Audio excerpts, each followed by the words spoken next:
نحمده ونستعينه ونؤمن به ونتوكل عليه ونعوذ بالله من شرور أنفسنا ومن سيئات أعمالنا من يهده الله فلا مضل له ومن يضلل فلا هادي له وأشهد أن لا إله إلا الله وحده لا شريك له وأشهد أن محمدا عبده ورسوله أرسله بالهدى ودين الحق ليظهره على الدين كله ولو كره المشركون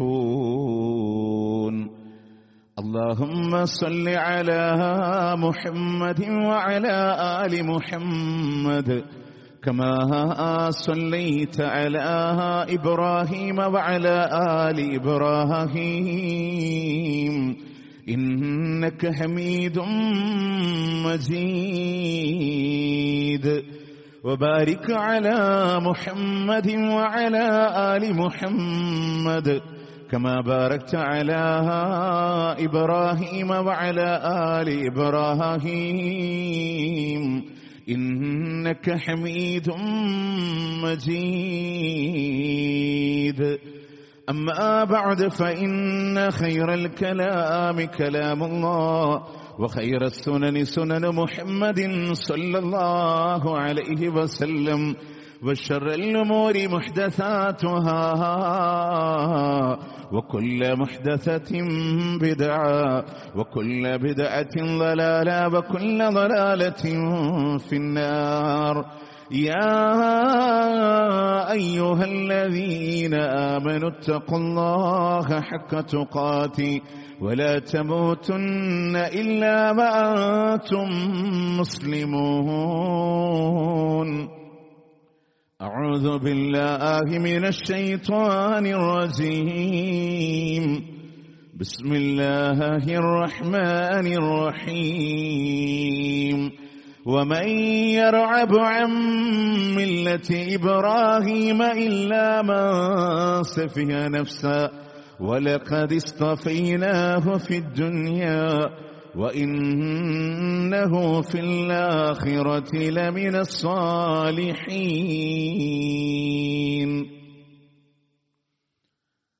പ്രിയ സത്യവിശ്വാസികളെ വിശ്വാസിനികളെ, അള്ളാഹുവിനെ സൂക്ഷിക്കണമെന്ന് ഓർമ്മപ്പെടുത്തുകയാണ്, വസിയത്ത് ചെയ്യുകയാണ്. അള്ളാഹുവിൻ്റെ മഹത്തായ ദിവസങ്ങളിൽ ഒരു ദിവസമായി പഠിപ്പിക്കപ്പെട്ട ഈ ബലിപെരുന്നാൾ ദിവസത്തിൽ എല്ലാവിധ പെരുന്നാളിന്റെ ആശംസകളും കൈമാറുന്നു. തഖബ്ബലല്ലാഹു മിന്ന വമിൻകും സാലിഹൽ അഅ്മാൽ. പ്രിയമുള്ളവരെ, ഒരു ബലിപെരുന്നാളിന്റെ നിമിഷങ്ങളിൽ പലപ്പോഴും നമ്മുടെയൊക്കെ പ്രൊണൗൺസിയേഷനിൽ വലിയ പെരുന്നാൾ എന്നാണ് വരാറുള്ളത്. നമ്മളൊക്കെ മനസ്സിലാക്കിയത് റമദാൻ കഴിഞ്ഞാൽ ചെറിയ പെരുന്നാളും ദുൽഹജ്ജ് മാസത്തിൽ വലിയ പെരുന്നാളും എന്നാണ്. വലിയ പെരുന്നാൾ എന്നല്ല, ബലി പെരുന്നാൾ എന്നാണ്. അവിടെ തന്നെ ഓർക്കപ്പെടുന്ന ഒരു പ്രവാചകനുണ്ട്, ഖലീലുല്ലാഹി ഇബ്രാഹിം അലൈഹിസ്സലാത്തു വസ്സലാം. തന്റെ പ്രിയപ്പെട്ട മകൻ ഇസ്മായിൽ അലൈഹിസ്സലാത്തു വസ്സലാമിനെ ബലിയറുക്കുന്നതുമായി ബന്ധപ്പെട്ട് അല്ലാഹു തആല നടത്തിയ ഒരു പരീക്ഷണത്തിൽ ഒരു പ്രവാചകന്റെ വിജയത്തിന്റെ, ആ പരീക്ഷണങ്ങളെ വിജയിച്ചതിന്റെ ഓർമ്മയാണ് വിശുദ്ധ ഖുർആനിൽ അല്ലാഹു സുബ്ഹാനഹു വ തആല സൂറത്തു അംബിയായിലൂടെ പഠിപ്പിക്കുന്നത്. വദ്കുർ ഫിൽ കിതാബി ഇബ്രാഹിം. ഇബ്രാഹിം അലൈഹിസ്സലാത്തു വസ്സലാമിന്റെ കഥ നിങ്ങൾ ഓർക്കണം എന്ന് അല്ലാഹു തആല പറയുമ്പോൾ, പ്രിയമുള്ളവരെ, 1400 സംവത്സരങ്ങൾക്ക് മുമ്പ് ലോകത്തിന്റെ പ്രവാചകൻ സല്ലല്ലാഹു അലൈഹി വസല്ലം ആയത്ത് ഓതിക്കൊടുക്കുമ്പോൾ ആ കാലഘട്ടങ്ങളിലെ വിശ്വാസികൾക്ക് മാത്രമല്ല, ഇനി ഖിയാമത്ത് നാളെ വരെയുള്ള വിശ്വാസികളും ഖലീലുല്ലാഹി ഇബ്രാഹിം അലൈഹിസ്സലാത്തു വസ്സലാമിനെ ഓർത്തുകൊണ്ടേയിരിക്കുന്നുണ്ട്. എന്താണ് അതിനുള്ള പ്രധാനമായ കാരണം? ഈ പെരുന്നാളിന്റെ നിമിഷങ്ങളിൽ ഇതുവരെയും നമ്മൾ ചൊല്ലിയ തക്ബീറുകൾ. ഇൻഷാ അല്ലാഹ് അയ്യാമുത്ത ശരീക്ക് എന്ന് പറയുന്ന മഹാനായ പ്രവാചകൻ സല്ലല്ലാഹു അലൈഹി വസല്ലമ പറഞ്ഞു, അയ്യാമുൽ അക്ലി വശുർബ്, തിന്നാനും കുടിക്കാനുമുള്ള ദിവസങ്ങളാണ്. ആ ദിവസങ്ങളിലെ തക്ബീറുകൾ ഇൻഷാ അല്ലാഹ് അതിന്റെ 13ന്റെ അസ്ർ വരെയും നമ്മൾ ഈ തക്ബീറുകൾ ഇങ്ങനെ മുഴക്കിക്കൊണ്ടേയിരിക്കും. ആ തക്ബീറുകളിൽ നമ്മൾ ചൊല്ലുന്ന മന്ത്രത്തിന്റെ അർത്ഥം എന്താണെന്ന് ജീവിതങ്ങളിലൂടെ തെളിയിച്ച പ്രവാചകനാണ് മഹാനായ ഇബ്രാഹിം അലൈഹിസ്സലാത്തു വസ്സലാം.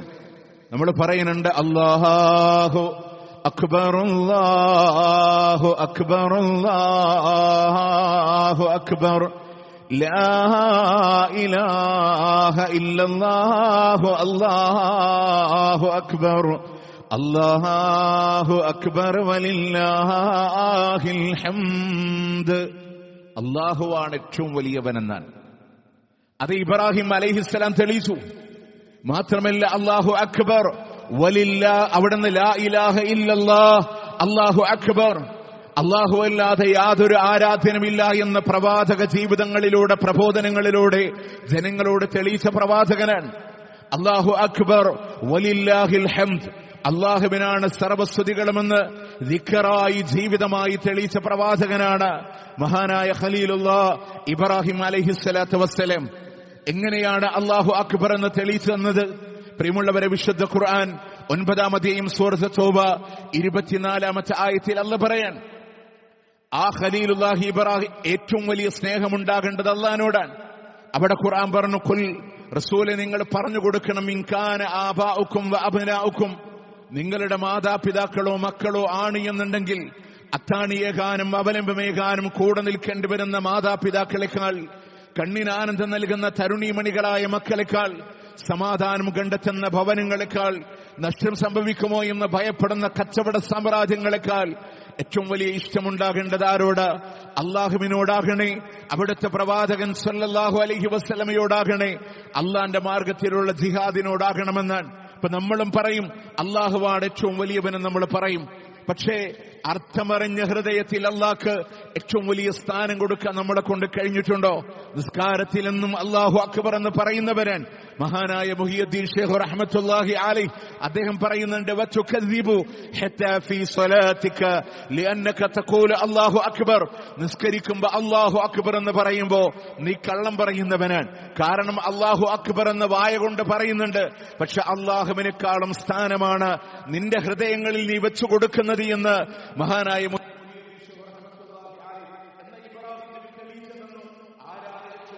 എന്റെ റബ്ബാണ് വലുത് എന്നാണ്. പറന്നു വളർന്നു വന്ന വീടിനേക്കാൾ, ജനിച്ചു വളർന്ന വീടിനേക്കാൾ, പിതാവിനേക്കാൾ, പിതാവിന്റെ വരുമാനങ്ങളെക്കാൾ, തന്റെ പ്രിയപ്പെട്ട മകനേക്കാൾ, ഭാര്യയേക്കാൾ എനിക്ക് വലുത് അല്ലാഹുവാണ് എന്ന് തെളിയിച്ചു ഇബ്രാഹിം അലൈഹിസ്സലാം. അല്ലാഹുവിന്റെ നാമമാണ് ഏറ്റവും ഉന്നതമായത് എന്ന് തെളിഞ്ഞ ഇബ്രാഹിം നബി ജനങ്ങളോട് തൗഹീദ് പറയുന്നുണ്ട്. കുടുംബത്തിൽ നിന്ന് തുടങ്ങിയിട്ടുണ്ട്. യാ അബതി ലിമ തഅബുദു മാ ലാ യസ്മഉ വലാ യുബ്സിറു വലാ യുഅനി അൻക ശൈഅ, പിതാവെ കാണാൻ കഴിയാത്ത, കേൾക്കാൻ കഴിയാത്ത, ഒരു ഉപകാരമോ ഉപദ്രവമോ ചെയ്തു തരാൻ കഴിയാത്ത ഈ വിഗ്രഹത്തിനെ എന്തിനാണ് ബാപ്പ താങ്കൾ ആരാധിക്കുന്നത് എന്ന് ഇബ്രാഹിം അലൈഹിസ്സലാം പറയുന്നത് ആരോടാണ്? ആസർ എന്ന് പറയുന്ന പിതാവിനോടാണ്. ആസറിന്റെ വരുമാന മാർഗം എന്താണ്?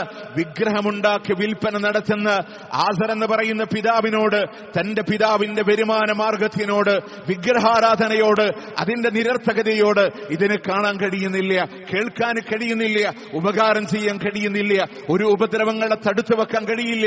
അള്ളാന്റെ ഖുർആൻ പറഞ്ഞില്ലേ, വലം യഖ്ലുഖൂ ദുബാബ, ഒരു ഈച്ചയെ പോലും അവർ പടച്ചിട്ടില്ല. ആ ഈച്ചയെങ്ങാനും അവരിൽ നിന്ന് എന്തെങ്കിലും ഒന്ന് കവർന്നെടുത്താൽ തിരിച്ചു വെക്കാൻ പോലും അവർക്ക് കഴിയില്ല. ഈ സമയത്ത് വാപ്പ പറഞ്ഞൊരു മറുപടിയുണ്ട്, സലാമുൻ അലൈക്, ആ പിതാവരെ വീട്ടിൽ നിന്ന് പുറത്തു പോ, ഈ വീടിന് നിനക്കില്ല. ആ സമയത്ത് പറഞ്ഞു, സലാമുൻ അലൈക്, അങ്ങേക്ക് സലാം പിതാവേ. ഏതെങ്കിലും രീതിയിൽ റെക്കമെന്റ് പറഞ്ഞ് ആ വീട്ടിലൂടെ അള്ളിപ്പിടിച്ച് നിൽക്കാമെന്ന് വിചാരിച്ചില്ല. കാരണം അതിനേക്കാളും ആ വീടിനേക്കാളും എനിക്ക് വലുത് അല്ലാഹുവാണ്. എന്റെ ബാപ്പാനേക്കാളും വലുത് എനിക്ക് അല്ലാഹുവാണ്. ആ അല്ലാഹുവിന്റെ ഉന്നതി മാത്രമാണ് കണ്ടത്. പ്രിയമുള്ളവരെ, ഭാര്യയെക്കാളും എനിക്ക് വലുതല്ല. തെളിയിച്ചു ഖലീലുല്ലാഹ് ഇബ്രാഹിം അലൈഹിസ്സലാം തെളിയിച്ചു. അറിയുമോ നിങ്ങൾക്ക്, ഇബ്രാഹിം നബി എന്ന് പറയുമ്പോ ഒരുപാട് ചരിത്രങ്ങളൊക്കെ നമ്മുടെ മനസ്സിൽ കടന്നു വരും. അദ്ദേഹത്തിന്റെ പ്രബോധന ജീവിതത്തിൽ അള്ളാഹുവിന്റെ നാമമാണ് ഉന്നതമായത് എന്ന് തെളിയിക്കാൻ ഈജിപ്തിന്റെ മണ്ണിൽ പ്രബോധനത്തിന് പോയ ഇബ്രാഹിം അലൈഹിസ്സലാമിന് ഈജിപ്തിന്റെ ഭരണാധികാരി ബന്ധനസ്ഥനായി വെക്കാൻ അദ്ദേഹത്തിന്റെ ശരീരം മുഴുവൻ കെട്ടിയിട്ടു. അദ്ദേഹത്തെ മാത്രമല്ല, അദ്ദേഹത്തിന്റെ കൂടെ അദ്ദേഹത്തിന്റെ ഭാര്യ ഉണ്ടായിരുന്നു, സഹധർമ്മിണി സാറ എന്ന് പറയുന്ന ഭാര്യയും ശരീരത്തിനെ ബന്ധനസ്ഥനാക്കി വസ്ത്രം വിവസ്ത്രയാക്കി അവരെ പീഡിപ്പിക്കാനുള്ള ശ്രമമാണ് ആ ഭരണാധികാരി നടത്തുന്നത് എങ്കിൽ അവിടെയാണ് ഇബ്രാഹിം നബിയുടെ മഹത്വം മനസ്സിലാക്കേണ്ടത്. അവർ രണ്ടുപേരും അള്ളാഹുവിനോട് നെഞ്ചുപൊട്ടി ദുആ ചെയ്യുന്നുണ്ട്, അള്ളാഹുവിനോട് പ്രാർത്ഥിക്കുന്നുണ്ട്. അറിയുമോ നിങ്ങൾക്ക്, ഈജിപ്തിന്റെ ഭരണാധികാരിക്ക് ചലിക്കാൻ കഴിയാതെ മരവിച്ചു പോകുന്ന സാഹചര്യങ്ങളുണ്ടായി. അള്ളാഹുവിന്റെ ചില അടിമകളുണ്ട് എന്നും അവരല്ലാഹുവിനോട് എന്ത് പറഞ്ഞാലും ആ കരങ്ങളെ അള്ളാഹു തട്ടുകയില്ല എന്ന വാക്കിന്റെ സാക്ഷാത്കാരമാണ്. മരവിച്ചു നിൽക്കുന്ന ഭരണാധികാരിക്ക് അടുക്കാൻ കഴിയുന്നില്ല. അവസാനം അവർ പറയുന്നുണ്ട്, ഇബ്രാഹിം അള്ളാഹുവിനോടൊന്ന് പറയുമോ, ക്ഷമ ചോദിക്കാൻ ഞങ്ങൾ തയ്യാറാണ്. ഇബ്രാഹിം നബിയുടെ ദുആഇന്റെ അനന്തരഫലമാണ് ആ രാജാവ് പ്രയാസത്തിൽ നിന്ന് രക്ഷപ്പെടുന്നത്. പ്രിയമുള്ളവരെ, ഇബ്രാഹിം നബിയെ മോചിപ്പിക്കുന്നുണ്ട്, സാറയെ മോചിപ്പിക്കുന്നുണ്ട്. അവർക്കൊരു സമ്മാനമായി, അവർക്കൊരു അടിമ സ്ത്രീയെ സമ്മാനമായി കൊടുക്കുന്നു. ആ അടിമ സ്ത്രീയുടെ പേരാണ് ഹാജറ എന്ന് പറയുന്നത്. എന്നാൽ സാറ ബീവി പറയുന്നത് ഹാജറിന് നിങ്ങളെ വിവാഹം കഴിക്കണമെന്നാണ്. ഒരു അടിമയായി വെക്കാനില്ല, നിങ്ങളുടെ വൃത്തിയായി വെക്കാനില്ല, അവരെ വിവാഹം കഴിച്ച സഹധർമ്മിണിയായി കൂടെ കൂട്ടണമെന്ന് പറയുന്നു. അങ്ങനെയാണ് ഹാജറിനെ ഇബ്രാഹിം അലൈഹിസ്സലാത്തു വസ്സലാം വിവാഹം കഴിക്കുന്നത് എന്നും ചരിത്രം. നിങ്ങൾ നോക്ക് പ്രിയമുള്ളവരെ, നമ്മളുടെ പ്രിയപ്പെട്ട ഭാര്യയോട് ഒരാൾ ഒരു അനാവശ്യ സംസാരം നടത്തിയാൽ, അശ്ലീലമായ രീതിയിലൂടെ നോക്കിയാൽ, അവരുടെ ശരീരത്തെങ്ങാനും സ്പർശിക്കാനുള്ളൊരു ശ്രമം നടത്തിയാൽ, പുരുഷനെന്ന വികാരത്തിന് വെറുതെ നിൽക്കാൻ കഴിയുമോ? ഒരിക്കലും സാധ്യമല്ല. എങ്കിൽ ആലോചിക്കണം പ്രിയമുള്ളവരെ, അവിടെയും ആ പ്രവാചകൻ അനുഭവിച്ച വേദന എന്താണ്? സാറാ ബീവി അനുഭവിച്ച വേദന എന്താണ്? അള്ളാഹ്ക്ക് വേണ്ടിയിട്ടാണ്, അള്ളാഹുവിന്റെ തൗഹീദ് പറഞ്ഞതിന്റെ പേരിലാണ്. അവരെക്കാളും വലിയ സ്ഥാനം ആറ്റുനോറ്റ് കിട്ടിയ പൈതലുണ്ടായിരുന്നു, ഇസ്മായിൽ അലൈഹിസ്സലാത്തു വസ്സലാം. ആ ഇസ്മായിലിനെ അല്ലാഹു തആല പറയുന്നുണ്ട്, പുരാതനമായ ഹിജാസ് എന്ന് പറയുന്ന സംസ്ഥാനത്തിന്റെ മക്ക എന്ന് പറയുന്ന നാട്ടില് അവരെ കൊണ്ടുപോയി വെക്കണമെന്ന് പറയുന്നു. ഇന്ന് 18 ലക്ഷത്തിലധികം വരുന്ന ആശങ്ങളിൽ മലയിടുക്കുകളാൽ നിബിഡമായി കിടക്കുന്ന, കുടിക്കാൻ വെള്ളമില്ലാത്ത, കഴിക്കാൻ ഭക്ഷണമില്ലാത്ത, ഒരുപക്ഷെ അവരുടെ ജീവന ഇബ്രാഹിം അലൈഹിസ്സലാം ഹാജറിനെയും പ്രിയപ്പെട്ട മകൻ ഇസ്മായിലിനെയും ഒറ്റ വാക്കേയുള്ളൂ ഹാജറിന്. അല്ല പറഞ്ഞിട്ടാണോ? അല്ല പറഞ്ഞിട്ടാണോ? അതേ എന്ന മറുപടിയിൽ അവർ സംതൃപ്തരാണ്. പ്രിയമുള്ളവരെ, അവിടെയാണ് അള്ളാഹുവിന്റെ പരീക്ഷണങ്ങളിൽ അടിയുറച്ചു നിൽക്കുമ്പോ ആ ഭാര്യയെക്കാളും ആ മകനെക്കാളും എനിക്ക് വലുതല്ല. അല്ലാഹു അക്ബർ എന്ന് ഈദിന്റെ ഈ നമസ്കാരം കഴിഞ്ഞ് പുറത്തിറങ്ങി പറയുമ്പോഴും ഓർമ്മ വേണം തന്റെ ഭാര്യയെക്കാളും മകനെക്കാളും. ആ മകൻ ആരാന്നറിയോ? ആറ്റുനോറ്റ് കിട്ടിയ പൈതലാണ്. ഒരുപാട് നാള് ദുആഇന്റെ അനന്തരഫലമാണ്. പ്രായത്തിന്റെ മൂർധന്യാവസ്ഥയിൽ അള്ള കൊടുത്ത ഗിഫ്റ്റാണ്. പക്ഷെ കൊണ്ടുപോയി വെക്കണമെന്ന് പറഞ്ഞപ്പോ അനുസരിച്ച് ഇബ്രാഹിം അലൈഹിസ്സലാത്തു വസ്സലാം അള്ളാഹിനോടൊന്ന് ദുആ ചെയ്തുള്ളൂ, റബ്ബി ജഅൽ ഹാദാ ബലദൻ ആമിന, നിർഭയത്വത്തിന് നാടാക്കി ഈ രാജ്യത്തിനെ മാറ്റണേ അല്ലാ. അള്ളാഹു നൽകുന്നുണ്ട്. പ്രിയമുള്ളവരെ, ഒരു തുള്ളി ദാഹജലത്തിന് വേണ്ടി അങ്ങ് സഫയിലേക്ക് മറവയിലേക്ക്, ഇന്ന് ശീതീകരിച്ച സഫയും മറവയുമല്ല, മാർബിളിന്റെ അകമ്പടിയുള്ള, പ്രിയമുള്ളവരെ, ഇടക്കിടക്ക് കുടിക്കാൻ സംസമുള്ള ആ സഫയും മറവയുമല്ല.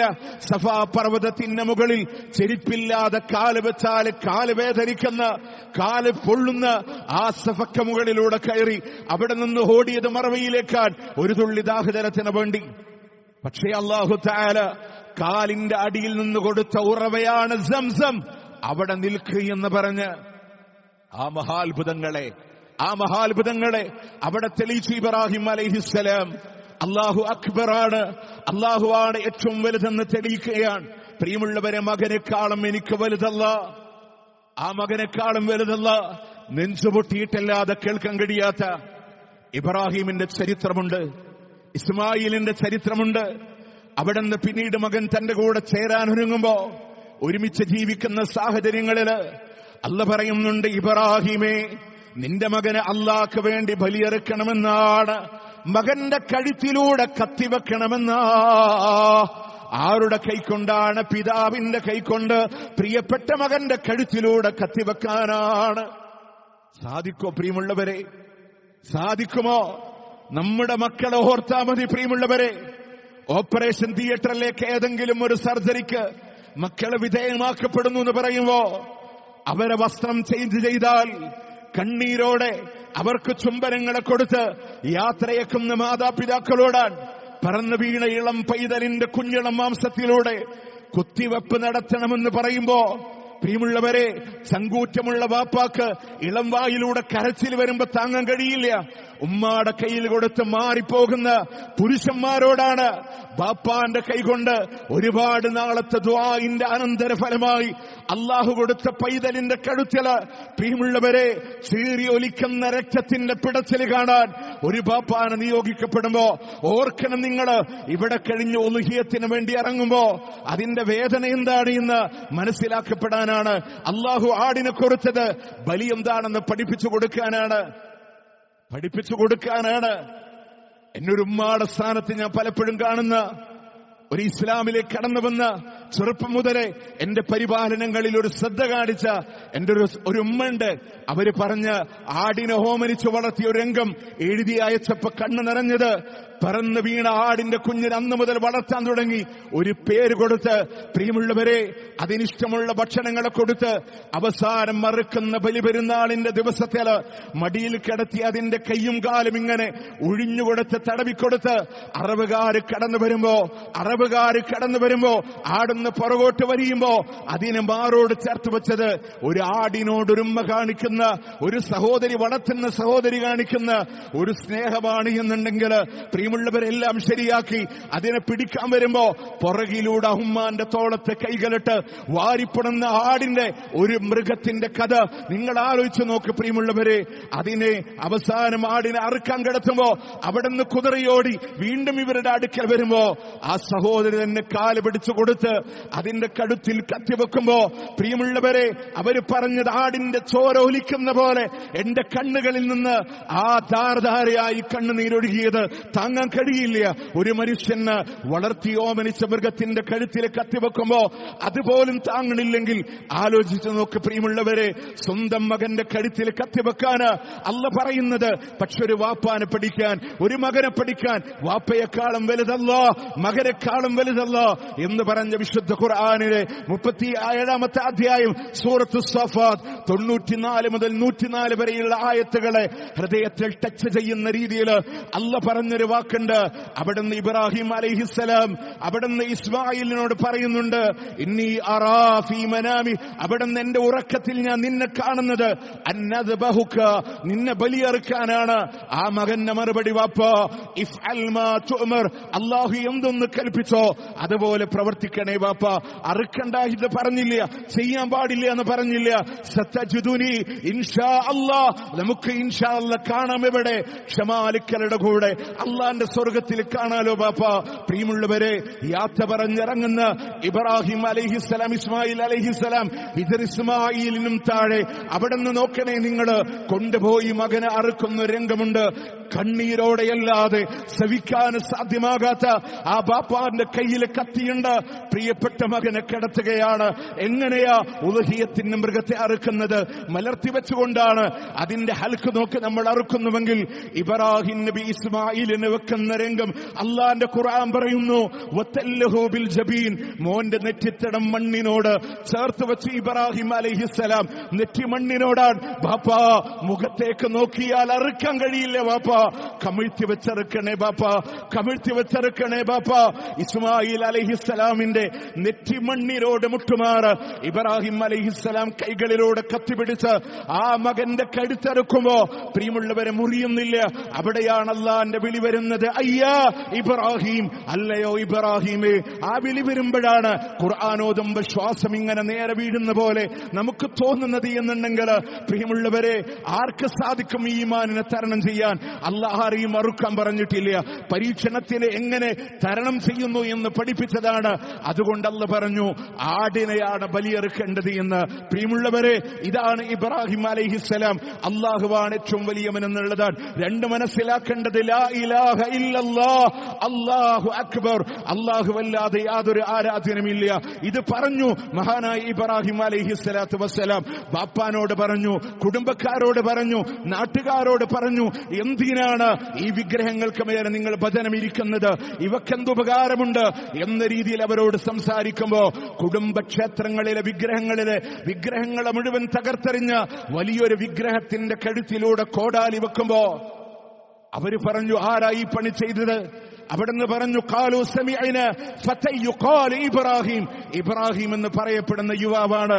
ഇബ്രാഹിം നബി പറയുന്നുണ്ട്, എന്നോട് എന്തിന് നിങ്ങൾ ചോദിക്കണം, ആ വിഗ്രഹത്തിനോട് ചോദിച്ചു നോക്ക്, ലാ ഇലാഹ ഇല്ലല്ലാഹ് ബോധ്യപ്പെടുത്തി കൊടുത്തു അവരോട്.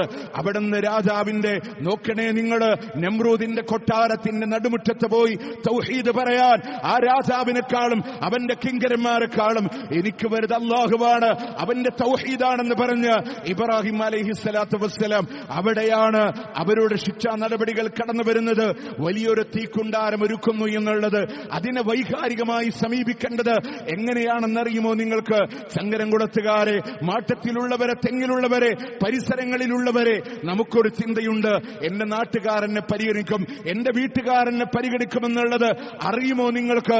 ഇബ്രാഹിം അലൈഹിസ്സലാത്തു വസ്സലാം എന്ന പ്രവാചകൻ തീക്കുണ്ടാരം അദ്ദേഹത്തെ കരിക്കാൻ ഒരുക്കുമ്പോ അതിലെ ഓരോ വിറകുകളും ഓരോ ചുള്ളിക്കമ്പുകളും നാട്ടുകാർ ഇബ്രാഹിമിനെ കരിക്കാനുള്ള നേർച്ചയാണ്. അത്രമേൽ എതിർത്തുപോയി ഇബ്രാഹിം അലൈഹിസ്സലാമിനെ. ഒറ്റപ്പെടുന്ന സന്ദർഭങ്ങളിൽ കിലോമീറ്ററുകൾ ഉയരങ്ങളിലൂടെ പറന്നു പോകുന്ന പക്ഷികൾ പോലും ചിറക് കരിഞ്ഞ് വീഴുമാറ് ചൂടുള്ള നമ്രൂദിന്റെ തീക്കുണ്ടാരത്തില് ഖലീലുല്ലാഹി ഇബ്രാഹിം നബി എറിയപ്പെടുമ്പോ ആ പ്രവാചകൻ പറഞ്ഞൊരു വാക്കുണ്ട്, ഹസ്ബി അല്ലാഹ് വ നിഅമൽ വക്കീൽ. എനിക്ക് കാര്യങ്ങൾ ഏൽപ്പിക്കാൻ എന്റെ റബ്ബുണ്ട്, എന്റെ അള്ളയുണ്ട്. പ്രിയമുള്ളവരെ, ആ വാക്ക് ഹൃദയത്തിൽ കൊത്തിവെച്ചിട്ടല്ലാതെ ഇവിടെ നിന്ന് ഇറങ്ങാൻ പാടില്ല, ഇവിടെ നിന്ന് ഇറങ്ങാൻ പാടില്ല. എന്താ വാക്ക്? ഹസ്ബി അല്ലാഹ് വ നിഅമൽ വക്കീൽ. നമ്മൾ പെരുന്നാളിന്റെ ആഘോഷത്തില് സുഭിക്ഷകരമായ ഭക്ഷണം ഒരുക്കി വെച്ചിട്ടാ വന്നത്. അത് കഴിഞ്ഞാൽ ഉദ്ഹിയത്തുകളാണ് ഇനി ഇവിടുന്ന് ആഘോഷിക്കാൻ. പക്ഷെ ഈ ശബ്ദം കേട്ടൊരു മണ്ണുണ്ട്, ഓർക്കണം നമ്മുടെ ഹൃദയത്തിൽ. ആ സങ്കടങ്ങളെ, ലോക മുസ്ലിംകളുടെ സങ്കടങ്ങളെ അറിഞ്ഞിട്ടല്ലാതെ നമ്മൾ ഇവിടെ പറയാൻ കഴിയില്ല. ഇല്ല, 500 ചില്ലറ കണ്ടെയ്നറുകൾ വരുന്ന ഗാസയുടെ മണ്ണില് 70 താഴെ കണ്ടെയ്നറുകൾ മാത്രമാണ് ഇസ്രയേലികൾ വിട്ടുകൊടുക്കുന്നത്. പുത്തനുടുപ്പും കൊടുത്ത് പുതിയ ഭക്ഷണങ്ങളും എല്ലാ സൗകര്യങ്ങളോടും കൊടുത്ത് കൊണ്ടുവന്ന മക്കളില്ലേ? ആ മക്കളോട് നിങ്ങൾ ചോദിക്കും, മക്കളെ നിങ്ങൾക്ക് എന്താ ആഗ്രഹമുള്ളത്? പെൺകുട്ടികൾ പറയും ബാർബി വേണം, ഇന്നത് വേണം, സൈക്കിൾ വേണം, കാർ വേണം. ആൺമക്കൾ പറയും. ഫലസ്തീനിന്റെ ഗാസയുടെ റഫയിലെ മക്കളോട് നിങ്ങൾ ചോദിക്കും, നിങ്ങൾക്ക് എന്ത് വേണം? ഒരു നേരത്തെ ഭക്ഷണം മതിയെന്ന്, ഒരു നേരത്തെ ഭക്ഷണം മതിയെന്ന്, ഒരു നേരത്തെ ഭക്ഷണം മതിയെന്ന് പറയണ മക്കളുണ്ട്. പ്രിയമുള്ളവരെ, ഒന്നും കിട്ടിയില്ലെങ്കിലും പുല്ല് ഞങ്ങൾ കഴിച്ചിട്ടുണ്ട് അൽഹംദുലില്ലാ എന്ന് പറയണ മക്കളുണ്ട്. പ്രിയമുള്ളവരെ, പട്ടിണിക്കിട്ട് കൊല്ലണമെന്ന് ഇസ്രയേലിന്റെ ശൈത്താന് തീരുമാനിക്കുമ്പോ അല്ലാഹു സാക്ഷി, ഫലസ്തീനിന്റെ ജനത തിരിച്ചിട്ടല്ലാതെ ലോകത്തിന് അവസാനമില്ല എന്ന് അള്ളാന്റെ വഹിയാണ്, മുത്തുനബിയുടെ വാക്കാണ്. ഖുദ്സിന്റെ മോചനമില്ലാതെ ലോകത്തിന് അന്ത്യമില്ല എന്നത് അള്ളാന്റെ വാക്കാണ്. അവിടെ നിങ്ങളോട് പറഞ്ഞത് ഇബ്രാഹിം നബി പറഞ്ഞ ഹസ്ബി അല്ലാഹ് കേട്ടില്ലേ നമ്മുടെ ഫലസ്തീനിന്റെ മണ്ണിൽ നിന്ന്? പ്രിയമുള്ളവരെ, ഓമനത്വം തുളുമ്പുന്ന പൈതലിന്റെ ജനാദ 2 ഭാഗത്തിലേക്ക് മുടിമുടഞ്ഞു വെച്ച് ആ കുഞ്ഞുമോളുടെ കണ്ണുകളിലൂടെ ചുണ്ടുകളിലൂടെ ചുംബനം കൊടുത്ത് കഫംപടവയിൽ വാപ്പ വെച്ചു കൊടുക്കുമ്പോ പറയുന്നു, ഹസ്ബുനല്ലാഹ് വ നിഅമൽ വക്കീൽ, ഹസ്ബുനല്ലാഹ് വ നിഅമൽ വക്കീൽ. തലയോട്ടിയുടെ പാതി നാപ്പാമ്പുകളെ കൊണ്ട് തകർക്കപ്പെട്ട പൊന്നുമോന്റെ ജനാദ കയ്യിലെടുത്ത് വാപ്പ പറഞ്ഞു, ഹസ്ബുനല്ലാഹ് വ നിഅമൽ വക്കീൽ. ഉമ്മാന്റെ ജനാസക്ക് ചാരെ പിഞ്ചു 3 മക്കള്, മൂത്ത കുഞ്ഞിന് 10 വയസ്സിന്റെ താഴെ പ്രായം, താഴെയുള്ള 2 മക്കളോട് പറഞ്ഞു കൊടുക്കുന്നു, ഹസ്ബുനല്ലാഹ് വ നിഅമൽ വക്കീൽ. അനസ്തേഷക്ക് മരുന്നില്ലാതെ പച്ചയായ ശരീരങ്ങളിൽ നിന്ന് അവയവങ്ങളെ മുറിച്ചു മാറ്റുമോ ആ യുവത പറഞ്ഞ വാക്കുണ്ട്, ഹസ്ബുനല്ലാഹ് വ നിഅമൽ വക്കീൽ. പ്രിയമുള്ളവരെ, എവിടെ നിന്ന പാഠം? ഖലീലുല്ലാഹി ഇബ്രാഹിം അലൈഹിസ്സലാം, മൂസ അലൈഹിസ്സലാത്തു വസ്സലാം ചെങ്കടലിന്റെ മുന്നിൽ ഫിർഔനിന്റെ പട്ടാളങ്ങള് രക്ഷപ്പെടാൻ പഴുതില്ലാതെ വന്നപ്പോ കല്ല ഇന്ന മഅയ റബ്ബി സയഹ്ദീൻ, എന്റെ കൂടെയുള്ള റബ്ബ് വഴി കാണിച്ചു തരുമെന്ന് പറഞ്ഞ് മൂസാ നബിയുടെ തവക്കുല്, ഇബ്രാഹിം നബിയുടെ തവക്കുല്, ബദറിന്റെ സ്വഹാബത്തിന്റെ തവക്കുല്, രാജ്യത്ത് ഏത് ഫാഷിസങ്ങൾ കൊടികുത്തി വീണാലും, എത്ര തീവ്രവാദ മനോഭാവമുള്ളവർ ഭരണം നടത്തിയാലും ഉള്ളിന്റെ ഉള്ളിൽ പറയേണ്ട ഈമാനിന്റെ അചഞ്ചലം. ആ വിശ്വാസമാണ് ഹസ്ബി അല്ലാഹ് വനിഅമൽ വക്കീൽ. ഇബ്രാഹിം അലൈഹിസ്സലാം പഠിപ്പിച്ചതാണ്. ഇബ്രാഹിം അലൈഹിസ്സലാം പഠിപ്പിച്ചതാണ് ആ ഒരു വിശ്വാസമുണ്ടാവാൻ. പ്രിയമുള്ളവരെ, വീണ്ടും നമുക്ക് കാണാം ഇബ്രാഹിം നബിയുടെ പ്രത്യേകത. അല്ലാഹു അക്ബർ വലില്ലാഹിൽ ഹംദ്. അള്ളാഹുവിനാണ് സർവസ്തുതികളുമെന്നാണ്. പഠിക്കണേ, ഇബ്രാഹിം അലൈഹിസ്സലാമിന് അല്ല കൊടുത്ത സർട്ടിഫിക്കറ്റാണ്. അള്ളാഹ്ക്ക് വേണ്ടി നന്മ ചെയ്യുന്ന മുഹ്സിനാണ്, നന്മ പ്രവർത്തിക്കുന്ന ആളാണ് ഇബ്രാഹിം നബി. അള്ളാന്റെ കരാറുകൾ മുഴുവൻ പാലിച്ചു പോയ ഇബ്രാഹിമുല്ലദീ വഫാ, എല്ലാ കരാറും പാലിച്ച വ്യക്തിത്വമാണ്.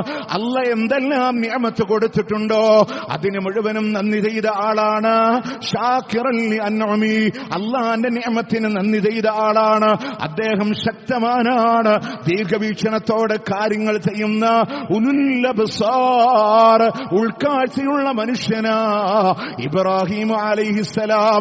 അബദ്ധങ്ങളുണ്ടോ എന്ന് കരുതി അള്ളാഹുവിനോട് പശ്ചാത്തപിക്കുന്ന മുനീബാണ്, ഖേദിച്ചു മടങ്ങുന്ന പ്രവാചകനാണ് ഖലീലുല്ലാഹി ഇബ്രാഹിം അലൈഹിസ്സലാം. അത്തരം വിശേഷണങ്ങൾ ഇതുകൊണ്ടൊന്നും അവസാനിക്കണില്ല ഇബ്രാഹിം നബി. അതോടൊപ്പം ഇന്നിന്റെ കാലഘട്ടങ്ങളിൽ നമ്മൾ അറിയേണ്ടത്, ഇസ്മായിലിനോട് അറുക്കണമെന്ന് പറഞ്ഞപ്പോ വാപ്പ അല്ല കൽപ്പിച്ച പോലെ ചെയ്യൂന്ന് പറഞ്ഞൊരു മകൻ, വാപ്പാക്ക് വേണ്ടി കീഴൊതുങ്ങിയൊരു മകൻ എന്തുകൊണ്ട് കിട്ടിയെന്നറിയോ നിങ്ങൾക്ക്? എന്തുകൊണ്ട് കിട്ടിയെന്നറിയോ നിങ്ങൾക്ക്? ആ വാപ്പ മകന് കൊടുത്ത തർബിയത്ത് അതായിരുന്നു. ഇന്നിന്റെ കാലഘട്ടത്തിൽ കാത് തുറന്ന് നിങ്ങൾ കേൾക്കണം. അല്ല പറഞ്ഞു, ഇബ്രാഹിം ഇത് ഖാല ലഹു റബ്ബുഹു അസ്ലിം ഖാല അസ്ലംതു ലിറബ്ബിൽ ആലമീൻ. അല്ലാഹ്ക്ക് വേണ്ടി കീഴൊതുങ്ങണം, യഥാർത്ഥ മുസ്ലിമാകണമെന്ന് പറഞ്ഞപ്പോ അല്ലാഹുവേ സർവ്വതും കീഴൊതുക്കിയിരിക്കുന്നു. വവസ്സാ ബിഹാ ഇബ്രാഹിം ബനീഹി വയാഖൂബ്, തന്റെ മക്കളോട്, യാക്കൂബിനോട്, ഇസ്മായിലിനോട്, എല്ലാവരോടും വാപ്പ പഠിപ്പിച്ചു കൊടുത്തൊരു പാഠമുണ്ട്. മക്കളെ മുസ്ലിമുകളായി കൊണ്ടല്ലാതെ മരിക്കരുത് കേട്ടോ. നിസ്കാരത്തിന് ഇബ്രാഹിം നബി പഠിപ്പിച്ചു, മക്കളോട് കൂടെ നിസ്കരിപ്പിച്ചു. ഇബ്രാഹിം അലൈഹിസ്സലാം അല്ലാഹ് എന്ന് പാഠം കൊടുത്തു മക്കളോട്. ഇബ്രാഹിം അലൈഹിസ്സലാം ഇന്നിന്റെ കാലത്ത് നമ്മൾ അറിയണം, മക്കൾ എവിടെയാണ്? 2025 ജനുവരി തുറക്കുമ്പോ നമ്മൾ കേട്ടുപോയൊരു വാക്കുണ്ട്. വയനാടിന്റെ മലയിടുക്കുകൾക്ക് താഴെ നൊന്ത് പ്രസവിച്ച മാതാവിനെ കൊല ചെയ്ത് ഒരു മകന്റെ വാർത്ത ഞെട്ടലോടുകൂടെ കേട്ടവരാണ് നമ്മൾ മലയാളികളെങ്കിൽ. പ്രിയമുള്ളവരെ, ജനുവരിയും കഴിഞ്ഞ് ഫെബ്രുവരിയുടെ അവസാനത്തിലേക്ക് വന്നപ്പോ ആ വാർത്ത കൊണ്ട് നമ്മൾ ഞെട്ടിയില്ല. കാരണം ഉമ്മമാരെ കൊല്ലുന്ന മക്കൾ, വാപ്പമാരെ കൊല്ലുന്ന മക്കൾ, മക്കളെ കൊല്ലുന്ന മാതാപിതാക്കൾ നിരന്തരം വാർത്തകളായി മാറിയപ്പോ അതിന്റെ കാരണങ്ങൾ ഇന്നിന്റെ ലഹരികളായി മാറുന്നുണ്ടെങ്കിൽ, നൊന്ത് പ്രസവിച്ച മാതാവിന്റെ ആ വേദനയെ തിരിച്ചറിയാത്തവർ ഗർഭം ചുമന്ന ഉദരങ്ങളോട്, ചുംബിച്ച ചുണ്ടുകളോട് ദയാദാക്ഷിണ്യമില്ലാതെ കൊന്നുതല്ലുന്ന മക്കളായിട്ട് വളരാൻ കാരണങ്ങളെ ലഹരികളാണെങ്കിൽ, അള്ളാഹുവിന്റെ ഖുർആൻ പറയാൻ കുല്ലു മുസ്കിരിൻ ഹറാം, ലഹരി ഉണ്ടാക്കുന്ന ഏതെല്ലാം വസ്തുക്കളുണ്ടോ നിങ്ങൾക്ക് നിഷിദ്ധമാണ് കേട്ടോ, നിങ്ങൾക്ക് നിഷിദ്ധമാണ്. ഒന്നുകൂടെ പറഞ്ഞു, ഹംർ എന്ന് പറയുന്ന പ്രയോഗം ഒരുപക്ഷേ തഖ്വ പള്ളിയുടെ ഉള്ളിൽ വന്നിരിക്കുന്ന നമ്മൾ ഓരോരുത്തരും ചിന്തിക്കുന്നത് അത് കള്ളല്ലയോ, അത് മദ്യമല്ലയോ? അല്ലാട്ടോ. അൽ ഹംർ എന്ന് പറഞ്ഞാൽ മാഹാമറൽ അഖൽ, നിങ്ങളുടെ ബുദ്ധിയെ മരവിപ്പിക്കുന്നതെന്നുണ്ടോ അത് മുഴുവനും ലഹരി പദാർത്ഥങ്ങളാണ്. ലഹരി പദാർത്ഥങ്ങളാണ്. അത് രാസലഹരികളാവട്ടെ, സിന്തറ്റിക് ലഹരികളാവട്ടെ, അതല്ല ഇന്ന് ഉപയോഗപ്പെടുത്തുന്ന ഏതെങ്കിലും മരങ്ങളിൽ നിന്ന് ഫ്രൂട്ട്സുകളിൽ ഉണ്ടാക്കുന്ന വൈനുകളാവട്ടെ, നിഷിദ്ധമാണെന്ന് അല്ലാഹുവിന്റെ ഖുർആൻ പറയുമ്പോ, പ്രിയമുള്ളവരെ, രക്ഷിതാക്കളോട് അല്ലാഹുവിനെ പരിചയപ്പെടുത്തി കൊടുക്കാൻ, ദീനിനനുസരിച്ച് അവരെ പഠിപ്പിക്കാൻ, എങ്കിൽ മാത്രമേ മക്കളെ നമുക്ക് കിട്ടൂ എന്ന യാഥാർത്ഥ്യങ്ങളെ തിരിച്ചറിയപ്പെടേണ്ടതുണ്ട്. കാരണം എന്താണെന്നറിയോ? വലവിരിച്ച് കാത്തിരിക്കുന്നുണ്ട് ഒരു സമൂഹം, വലവിരിച്ച് കാത്തിരിക്കുന്നുണ്ട് നമ്മളുടെ മുമ്പിലൂടെ. ലഹരി മക്കൾക്ക് കിട്ടാൻ ഒരു തടസ്സങ്ങളുമില്ല ഇന്നത്തെ കാലഘട്ടങ്ങളിൽ. ചോക്ലേറ്റുകളിലായി, അതുപോലെ തന്നെ കഞ്ചാവിന്റെ ചെറിയ ചെറിയ പാക്കുകളായി, അവരറിയാതെ ഉപയോഗിക്കുന്ന ഭക്ഷണ പദാർത്ഥങ്ങളായി, എന്തിനേറെ മൈതാനങ്ങളുടെ കളിസ്ഥലങ്ങളിൽ പ്രായത്തിൽ മുതിർന്നൊരു വലിയൊരു ഇക്കാക്ക ഒരുപക്ഷെ മക്കൾക്കുണ്ടായേക്കാം. അവരുടെ കൈകളിൽ നിന്ന് ഉപയോഗപ്പെടുത്തുന്ന ലഹരികളാണ് പിന്നീട് ആ മക്കൾ വലിയ പ്രയാസങ്ങളിലേക്ക് കടന്നു പോകുന്നതെങ്കിൽ ഒരൊറ്റ കാര്യമേ നിങ്ങളോട് പറയാനുള്ള, മക്കളോട് കൊടുക്കേണ്ട പ്രാഥമികമായ ബോധ്യത്തിൽ സൂറത്തുൽ ലുഖ്മാനിൽ ലുഖ്മാൻ അലൈഹിസ്സലാത്തു വസ്സലാം തന്റെ മകനോട് പഠിപ്പിക്കുന്ന ഒരു പാഠമുണ്ട്. യാ ബനയ്യ ഇന്നഹാ ഇൻ തകു മിസ്കാല ഹബ്ബത്തിൻ മിൻ ഖർദൽ, മോനെ നീ ചെയ്യുന്ന പ്രവർത്തനമുണ്ടല്ലോ അതൊരു കടുകുമണി തൂക്കമാണ്, അതൊരു പാറക്കെട്ടിനുള്ളിലാണ്.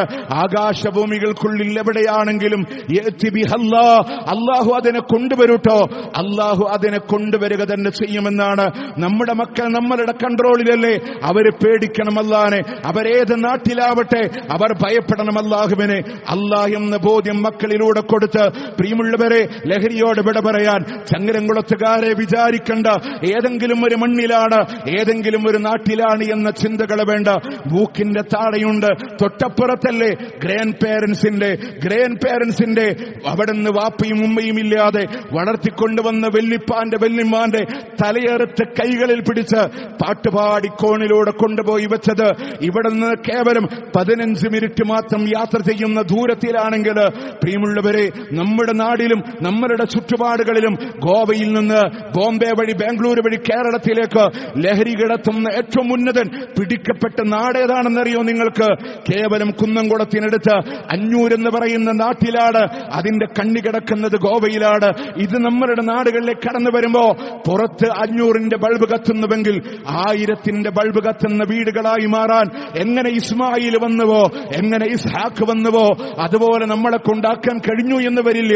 പക്ഷെ അവരുടെ റൂട്ടിലൂടെ സഞ്ചരിച്ച് നാളെ നമുക്ക് വേണ്ടി ദുആ ചെയ്യുന്ന ഒരു സ്വാലിഹായ മക്കളെ വളർത്തിയെടുക്കാൻ ഈ പെരുന്നാളിന്റെ ഖുത്ബയിൽ ഇബ്രാഹിം നബിയുടെ പാഠം പഠിക്കുമ്പോ ഒരു ലഘുവായ ചിന്തയെങ്കിലും നമ്മളിലൂടെ കടന്നു വരണം. പ്രിയമുള്ളവരെ, ഈ ഖുത്ബ ഇവിടെ അവസാനിപ്പിക്കുമ്പോൾ നിങ്ങളോട് പറയാനുള്ളത്, ആഘോഷമാണ് പെരുന്നാൾ. ഒരു മടിയും നമുക്ക് വെക്കേണ്ടതില്ല. സന്തോഷിക്കാനും ആഹ്ലാദിക്കാനും അല്ലാഹ് പറഞ്ഞതാണ്. പെരുന്നാളിന് വരുമ്പോ ഒരു വഴിയിലൂടെ വന്ന് മറുവഴിയിലൂടെ തിരിച്ചു പോകണമെന്ന് ഇസ്ലാം പറഞ്ഞ ഹിക്മത്ത് എന്തിനാണെന്നറിയോ? കൂടുതൽ ആളുകളോട് സലാം പറയാൻ, കൂടുതൽ ആളുകളോട് പെരുന്നാളിന്റെ ആശംസ പറയാൻ, ആ ഭൂമി നമുക്ക് വേണ്ടി അള്ളാഹിനോട് സാക്ഷി പറയാൻ. അതുകൊണ്ട് ആശംസകൾ കൈമാറാ, എല്ലാവരോടും കൈമാറാ. അതിലെ ഇന്ന പദമെന്നില്ല. സഹാബത്തിന്റെ ചര്യയാണ് തഖബ്ബലല്ലാഹു മിന്ന വമിൻകും സാലിഹുൽ അമാൽ. അതുപോലെ ഈദ് മുബാറക്ക് പറഞ്ഞുകൊണ്ട് തെറ്റില്ല. പക്ഷെ ഏറ്റവും വലിയ സഹാബത്തൊക്കെ നടത്തിയ പ്രാർത്ഥന തഖബ്ബലല്ലാഹു മിന്ന വമിൻകും സാലിഹുൽ അമാൽ. ആ പ്രാർത്ഥനകളെ നമ്മളൊക്കെ നിർവഹിക്കുക, ആശംസകൾ കൈമാറുക, ബന്ധങ്ങളെ ചേർത്ത് വെക്കുക. എവിടെങ്കിലൊക്കെ ഉടക്കി നിൽക്കുന്ന ബന്ധങ്ങളുണ്ടെങ്കിൽ ചേർത്ത് വെക്കണ്ടേ. ജ്യേഷ്ഠനോട്, അനുജനോട്, കുടുംബത്തോട്. ഈ നിസ്കാരം തലക്ക് മുകളിൽ പൊങ്ങില്ല കേട്ടോ, തലക്ക് മുകളിൽ ഉയരില്ല. ബന്ധങ്ങളെ മുറിച്ചു വെച്ചാൽ അതുകൊണ്ട് സ്നേഹവിള്ളലുകളും അകലങ്ങളൊക്കെ ഭേദിച്ചു വെച്ച് അവരോടൊക്കെ ഒരു സ്നേഹത്തിൽ വിട്ടുവീഴ്ച ചെയ്യേണ്ടി വന്നാൽ ആ വിട്ടുവീഴ്ച ചെയ്ത് ഒരു പെരുന്നാൾ ആഹ്ലാദത്തിന്റെ സന്തോഷത്തിന്റെ ഒരു സുദിനമായി മാറട്ടെ. ആഹ്ലാദമെന്ന് പറയുമ്പോൾ ഒരു വാക്കുകൂടെ ചേർത്ത് വെക്കാൻ, മൂക്കിന്റെ താഴെ പെരുന്നാളിന്റെ ആഘോഷമെന്ന് പറഞ്ഞ് ഗാനമേളകളും DJ സംഗീത ആരവങ്ങളും നടത്തുമ്പോൾ അല്ലാഹ് വിലക്കിയ ആഘോഷങ്ങൾ നമ്മുടെ ഭാഗവാക്കരുത്, നമ്മുടെ ഭാഗവാക്കാവരുത്. പ്രിയമുള്ളവരെ, ഏതെങ്കിലും ഒരു അർത്ഥത്തിൽ അതിനിടയിൽ അല്ലാഹുവിന്റെ മലക്കുൽ മൗത്ത് കടന്നു വരേണ്ടി വന്നാൽ നല്ല പര്യാവസാനം അല്ലാഹ് തരൂല്ല, നല്ല മരണം അല്ലാഹ് തരില്ല. ഈദല്ലേ പെരുന്നാളല്ലേ എന്ന വാക്കുപയോഗിച്ചുകൊണ്ട് അത് അല്ലാഹുവിന്റെ ദീനിൽ ഹലാലാവുകയുമില്ല. അത്തരം മ്യൂസിക്കൽ പ്രോഗ്രാമുകളിൽ, അത്തരം ഹറാമിന്റെ വേദികളിലായിരിക്കെ നമ്മളുടെ അവസ്ഥ എന്താണെന്ന് ആലോചിച്ചിട്ടുണ്ടോ? ആ സമയത്ത് അല്ലാഹുവിന്റെ റഹ്മത്തിന്റെ മലക്കുകൾ നമ്മളുടെ റൂഹിനെ കൊണ്ടുപോകാൻ വരുമെന്ന പ്രതീക്ഷ നിങ്ങളിലുണ്ടോ? അതുകൊണ്ട് പ്രിയമുള്ളവരെ, കുടുംബത്തോടെ സന്തോഷിക്കാൻ, കുടുംബത്തോടെ ആഹ്ലാദിക്കാൻ, അതുപോലെ ബലികർമ്മങ്ങളിൽ പങ്കാളികളാവാൻ, മറ്റുള്ളവരോട് ബന്ധങ്ങളെ ചേർത്ത് വെക്കാൻ, അതുപോലെ പ്രവാചകന്റെ വീട്ടിൽ അബൂബക്കർ റളിയല്ലാഹു അൻഹു കടന്നു വരുമ്പോ കുഞ്ഞു പെൺകുട്ടികൾ ദഫ് കൊട്ടി പാട്ട് പാടുമ്പോ റസൂലിന്റെ വീട്ടിലാണോ പ്രവാചകന്റെ മുമ്പിലാണോ എന്ന് ചോദിച്ച് അബൂബക്കർ റളിയല്ലാഹു അൻഹുവിനോട് മുത്തുനബി കൊടുത്ത മറുപടിയുണ്ട്, അബൂബക്കറെ, ഇന്നവരുടെ ദിവസമാണ്, ഇന്നവരുടെ ആഘോഷമാണ്, അവരാഘോഷിച്ചോട്ടെ എന്ന് പറഞ്ഞ് പ്രവാചകൻ സല്ലല്ലാഹു അലൈഹി വസല്ലം അങ്ങനെ പെരുന്നാളിനെ ആഘോഷിക്കാൻ ഇസ്ലാം നൽകിയ എല്ലാ സ്വാതന്ത്ര്യങ്ങളും ഉപയോഗിച്ച് നമുക്ക് ആഘോഷിക്കാം. ഹറാമായതൊന്നും കടന്നു വരാതിരിക്കാൻ നമ്മൾ ശ്രദ്ധിക്കുക. അള്ളാഹു അനുഗ്രഹിക്കുമാറാവട്ടെ. അവന്റെ ജന്നാത്തുൽ ഫിർദൗസിലും അള്ളാഹു നാം ഏവരെയും ഒരുമിച്ച് ചേർക്കുമാറാവട്ടെ. ഈ പെരുന്നാൾ കഴിഞ്ഞ് പുറത്തേക്ക് പോകുമ്പോ ഇബ്രാഹിം നബി തക്ബീറിൽ തീർത്ത അർത്ഥവത്തായ ജീവിതത്തെ ഓർമ്മയുണ്ടാവണം. അല്ലാഹു അക്ബർ അല്ലാഹു അക്ബർ അല്ലാഹു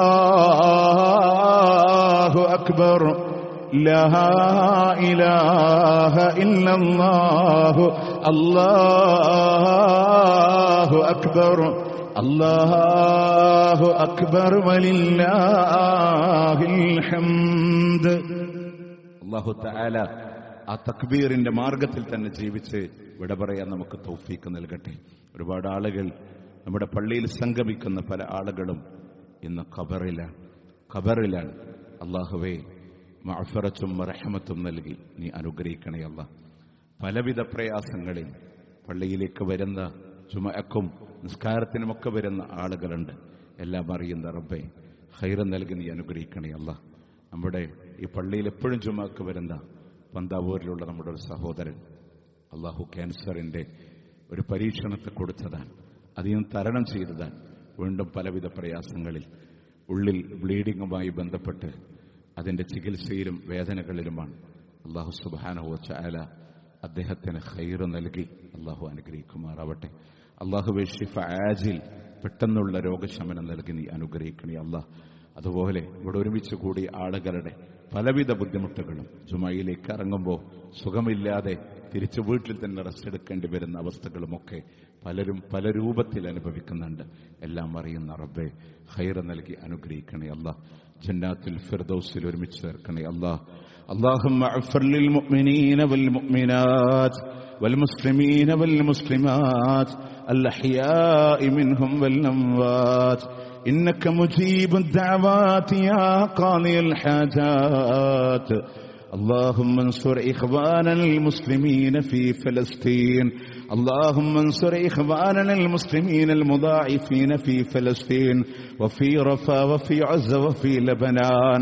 اللهم كن لهم نصيرا، اللهم كن لهم نصيرا، اللهم كن لهم نصيرا ولا تكن عليهم. اللهم ارحم موتاهم واشف مرضاهم وتقبل شهداءهم.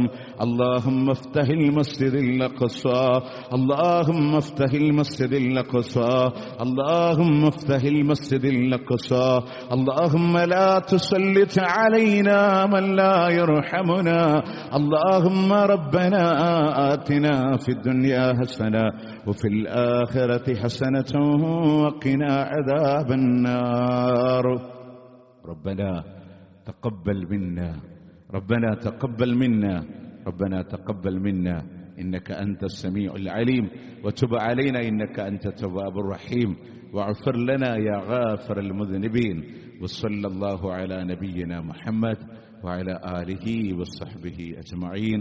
السلام عليكم ورحمة الله وبركاته.